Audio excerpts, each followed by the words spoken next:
ನಮ್ಮ ರಾಜ್ಯದ ವಿರೋಧ ಪಕ್ಷದ ನಾಯಕರಾದಂಥ ಆರ್ ಅಶೋಕ್ ಅವರು, ಮಾಜಿ ಉಪಮುಖ್ಯಮಂತ್ರಿಗಳಾದಂಥ ಮಲ್ಲೇಶ್ವರದ ಶಾಸಕರಾದಂಥ ನಮ್ಮ ಅಶ್ವಥ್ ನಾರಾಯಣ ಅವರು, ಚಿಕ್ಕಪೇಟೆಯ ಶಾಸಕರಾದಂಥ ಉದಯ ಗರುಡಾಚಾರ್ ಅವರು, ಜಯನಗರದ ಶಾಸಕರಾದಂಥ ರಾಮಮೂರ್ತಿ ಅವರು, ಬಸವನಗುಡಿಯ ಶಾಸಕರಾದಂಥ ರವಿ ಸುಬ್ರಹ್ಮಣ್ಯ ಅವರು ಮತ್ತು ಗೋಪಿನಾಥ್ ರೆಡ್ಡಿ ಅವರು, ಈ ಭಾಗದ ಎಲ್ಲ ನಮ್ಮ ಸಾರ್ವಜನಿಕರು ಲಾಲ್ಬಾಗ್ನಲ್ಲಿ ಇವತ್ತು ರಾಜ್ಯ ಸರ್ಕಾರದ ಪ್ರಸ್ತಾವಿತ ಈ ಟನಲ್ ರಸ್ತೆಯ ವಿರುದ್ಧವಾಗಿ ನಾವೆಲ್ಲರೂ ಕೂಡ ಇವತ್ತು ಇಲ್ಲಿ ಸೇರಿ ಒಂದು ಧ್ವನಿಯಿಂದ ಇದನ್ನು ವಿರೋಧ ಮಾಡಿದ್ದೀವಿ. ಈ ಟನಲ್ ರಸ್ತೆ ಶ್ರೀಮಂತರಿಂದ ಶ್ರೀಮಂತರಿಗಾಗಿ ಶ್ರೀಮಂತರಿಗೋಸ್ಕರ ಮಾಡಿರುವಂಥ ಯೋಜನೆ ಇದು. ಇದನ್ನ ನಾವು ಮೊದಲನೇ ದಿವಸದಿಂದ ಈಗಾಗಲೇ ಒಂದು 4 ತಿಂಗಳಿಂದ ವಿರೋಧ ಮಾಡ್ಕೊಂಡು ಬರ್ತಾ ಇದ್ದೀವಿ. ಸರ್ಕಾರ ಐಡಿಯಾ ಕೊಟ್ಟಾಗಿಂದ ಬೆಂಗಳೂರಿನಲ್ಲಿ ಕಾರ್ ಉಪಯೋಗಿಸುವಂಥದ್ದು 12% ಜನ. ಆ 12% ಜನ ಉಪಯೋಗ ಆಗುವಂಥ, ಅದು ತಿಂಗಳಿಗೆ 20,000 ರೂಪಾಯಿ ಟೋಲ್ ಕಟ್ಟಿ ಉಪಯೋಗಿಸೋಕ್ಕಾಗುವಂಥ ಒಂದು VIP ಕಾರಿಡಾರನ್ನು ರಾಜ್ಯ ಸರ್ಕಾರ ನಿರ್ಮಾಣ ಮಾಡೋಕ್ಕೆ ಹೋಗ್ತಾ ಇದೆ. ಇದಕ್ಕೆ ಬೆಂಗಳೂರಿನ ಬೇರೆ ಬೇರೆ ಪಾರ್ಕ್ಗಳನ್ನು, ಕೆರೆಗಳನ್ನು ಹುಡುಕಿದ್ದಾರೆ ಎಂಟ್ರಿಗೆ, ಎಕ್ಸಿಟಿಗೆ. ಇದು ಒಂದು ದಿವಸ ಲಾಲ್ಬಾಗು ಅಂತಾರೆ, ಇನ್ನೊಂದು ದಿವಸ ಅಲ್ಲಿ ಸ್ಯಾಂಕಿ ಟ್ಯಾಂಕು ಅಂತಾರೆ, ಇನ್ನೊಂದು ದಿವಸ ಕೃಷ್ಣರಾವ್ ಪಾರ್ಕು ಅಂತಾರೆ. ಅಲ್ಲಿಗೆ ಬಂದು ಸರ್ವೆ ಮಾಡಿದ್ದಾರೆ. ಒಂಥರ ನಾಗರಾವಿನ ಹೆಡೆ ಇದ್ದಂಗೆ ಇದು, ಇದರ ಎಂಟ್ರಿ ಎಕ್ಸಿಟ್. ಎಲ್ಲಿ ಬರುತ್ತೆ ಎಲ್ಲಿ ಕೊಕ್ಕತ್ತೆ ಇವತ್ತು ಗೊತ್ತಾಗ್ತಾ ಇಲ್ಲ. ಯಾವ ಪಾರ್ಕಿಗಾದರೂ ಬರ್ಬೋದು, ಯಾವ ಕೆರೆಗೆ ಹತ್ರನಾರೋ ಬರ್ಬೋದು. ಇದು ಆ ಥರದ್ದು ಒಂದು ಪ್ರಾಜೆಕ್ಟನ್ನು ಇವತ್ತು ರಾಜ್ಯ ಸರ್ಕಾರ ಇಲ್ಲಿ ಬಂದಿದೆ. ಇಲ್ಲಿ ಅಧಿಕಾರಿಗಳಿಗೆ ಇದ್ರ ಸಂಬಂಧಪಟ್ಟಂಥವ್ರಿಗೆ ಯಾವುದೇ ಪ್ರಶ್ನೆ ಕೇಳಿದ್ರು ಅವ್ರಿಗೆ ಯಾವುದಕ್ಕೂ ಉತ್ತರ ಇಲ್ಲ. ಎನ್ವಿರಾನ್ಮೆಂಟ್ ಪರ್ಮಿಷನ್ ತೊಗೊಂಡಿದ್ದೀರಾ, geological survey of India permission ತೊಗೊಂಡಿದ್ದೀರಾ, ಅಸೆಸ್ಮೆಂಟ್ ಮಾಡಿದ್ದೀರಾ, ಹೈಡ್ರೋಲಾಜಿಕಲ್ ಸರ್ವೆ ಮಾಡಿದ್ದೀರಾ, ಯಾವುದೂ ಇಲ್ಲ. ಆದರೆ ಆಗಲೇ ಟೆಂಡರ್ ಕರೆದಿದ್ದಾರೆ.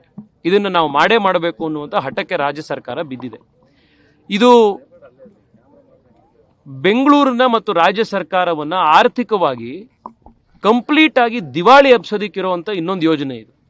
ಇವತ್ತು ಈ ಪ್ರಾಜೆಕ್ಟು ಎಷ್ಟು ಫೈನಾನ್ಷಿಯಲಿ ಅನ್ವಯಬಲ್ ಅಂದರೆ DPRನಲ್ಲೇನೇ ಅವರೇ ಹೇಳ್ಬಿಟ್ಟಿದ್ದಾರೆ, 7,500 ಕೋಟಿ ರೂಪಾಯಿನ ವಯಬಿಲಿಟಿ ಗ್ಯಾಪ್ ಫಂಡಿಂಗ್ ಆಗಿ ಕಾಂಟ್ರಾಕ್ಟ್ರಿಗೆ ಕೊಡಬೇಕು ಅಂತ.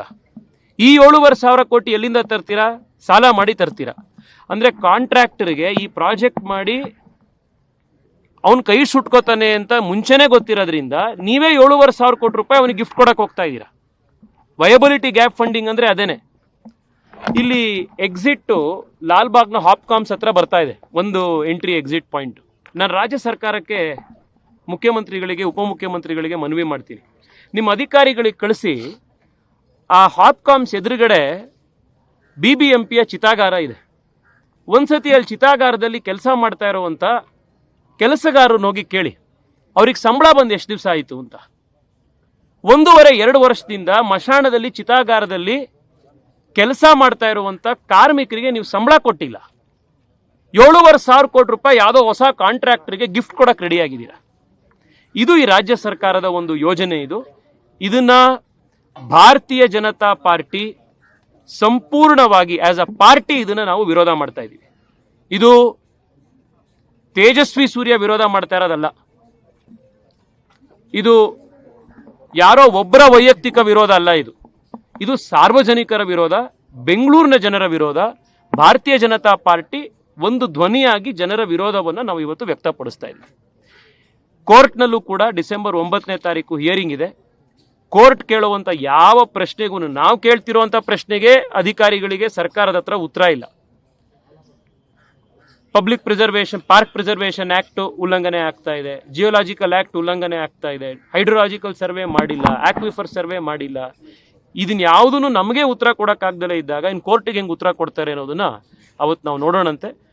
ಈ ಟನಲ್ ರೋಡನ್ನು ನಾವು ವಿರೋಧಿಸ್ತೀವಿ.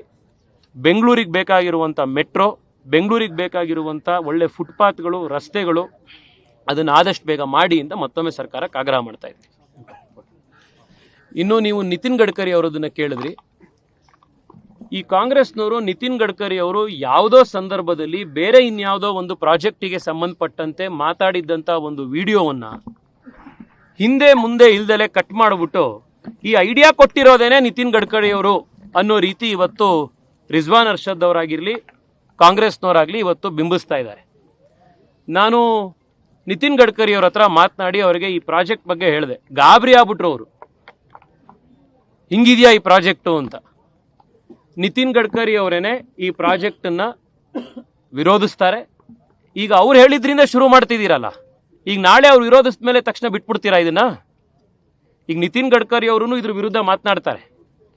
ಅವರು ಮಾತನಾಡಿದ ಮೇಲೆ ಇದನ್ನ ಮಾರನೇ ದಿವಸ ನೀವು ಕೈ ಬಿಡಬೇಕು. ಯಾಕೆಂದ್ರೆ ಇವತ್ತು ನೀವು ಈ ಪ್ರಾಜೆಕ್ಟನ್ನು ಯಾಕೆ ಶುರು ಮಾಡಿದ್ದೀರಿ ಅಂದರೆ ಗಡ್ಕರಿ ಅವರು ಹೇಳಿದ್ರು ಅದಕ್ಕೆ ಶುರು ಮಾಡಿದ್ದೀರಿ ಅಂತ ಇದ್ದೀರಾ. ಈ ಗಡ್ಕರಿ ಅವರು ನಾಳೆ ಡೆಲ್ಲಿಗೆ ವಾಪಸ್ ಬಂದ ಮೇಲೆ ಈ ಪ್ರಾಜೆಕ್ಟ್ ಸರಿ ಇಲ್ಲ, ಈ ಪ್ರಾಜೆಕ್ಟು ಅನ್ವಯಬಲ್ಲು ಅನ್ನುವಂಥದ್ದನ್ನು ಗಡ್ಕರಿ ಅವರು ಹೇಳಿದ ಮೇಲೆ ಮಾರನೇ ದಿವಸ ನೀವು ಇದನ್ನು ಬಿಡಬೇಕು.